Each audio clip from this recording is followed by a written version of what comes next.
Saúdo a Vossa Excelência, saúdo os senhores ministros, saúdo a senhora ministra, saúdo a senhora Procuradora-Geral da República. Falo em nome da Confederação Nacional dos Trabalhadores na Movimentação de Mercadorias em Geral e Logística, entidade filiada à Central dos Sindicatos Brasileiros. Durante o período, ministro Fux, em que tramitou o projeto de lei que veio a nos trazer a Lei 13.467, participei de algumas discussões e me questionei durante bastante tempo se aquela proposta, ministro Fachin, trazia efetivamente o condão, ou nos daria o condão de extinguir a contribuição sindical, ou melhor, a compulsoriedade da contribuição sindical. Pensei, refleti e cheguei à conclusão que a proposta efetivamente não era essa. Ao final, depois de um debate em que participei na faculdade onde eu leciono, o Centro Universitário IESB, em que ouvi o deputado Rogério Marinho, relator desse processo no Congresso Nacional, mais especificamente na Câmara dos Deputados, afirmar com todas as letras, 70% dos sindicatos desapareceriam a partir do momento em que a lei entrasse em vigor.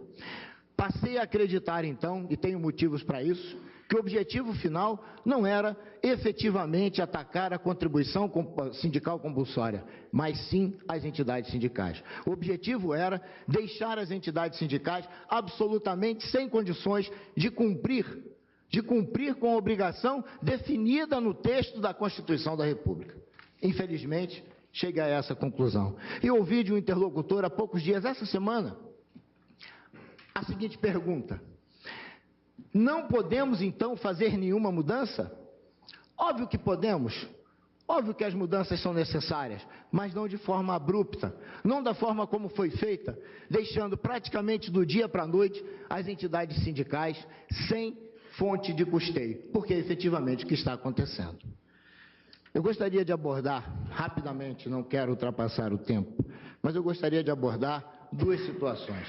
A primeira situação vem desse sistema que o legislador constituinte garantiu, registrou e aceitou como bom e como valioso. Não vamos discutir aqui o mérito, não é a nossa discussão no momento. Mas esse sistema estruturado na garantia da participação das entidades sindicais, no sindicato único, no sindicato por categoria, na defesa de todos os integrantes da categoria e não apenas dos sócios, na participação obrigatória em todo o processo de negociação coletiva e também no sistema de contribuição, ou seja, em um sistema de custeio que, se retirado, faz ruir todo o sistema garantido pelo legislador constituinte de 1988.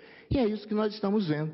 Não é possível retirar a fonte de custeio e mais, além de manter, não poderia ser diferente, porque lei ordinária não poderia alterar a Constituição da República, além disso, aumenta a responsabilidade das entidades sindicais, porque determina a partir desse momento a efetiva prevalência do negociado sobre o legislado. Essa foi a grande linha de argumentação. E como é que pode se conseguir o negociado sobre o legislado, o fortalecimento das entidades sindicais? É praticamente obrigatório. Como é que nós chegamos então a esse desiderato se nós retiramos a fonte de custeio das entidades sindicais? Não é possível. E é isso que está acontecendo. Ainda tenho 1 minuto, tentarei concluir dentro desse tempo, senhora presidente, com todo respeito. Há um outro detalhe importante, e está apontado, ministro Luiz Edson Fachin, na ADI 5818, que é da nossa Confederação Nacional dos Trabalhadores na Movimentação de Mercadorias em Geral e Logística. Trata-se da seguinte situação que já vem sendo discutida nesta Suprema Corte. A parte final do inciso 4º do artigo 8º da Constituição da República, inciso que cria mais uma contribuição, a contribuição chamada de confederativa, a parte final, independentemente daquela contribuição já prevista na lei, exatamente o que estamos discutindo, ministro Marco Aurélio, a contribuição sindical. Esta parte final, em vários julgados desta Corte, já está decidido, e vem sendo decidido, ministro Gilmar Mendes, ministro Lewandowski, ministra Carmen Lúcia, em decisões de turmas ou mesmo em decisões monocráticas. Essa parte final, esta Corte já decidiu. É uma norma auto-aplicável, é uma norma de eficácia plena. Decisões desta Corte. Norma auto-aplicável, norma de eficácia plena, deveria merecer ao menos uma emenda constitucional para modificá-la. Não foi isso que o legislador ordinário na Câmara dos Deputados fez.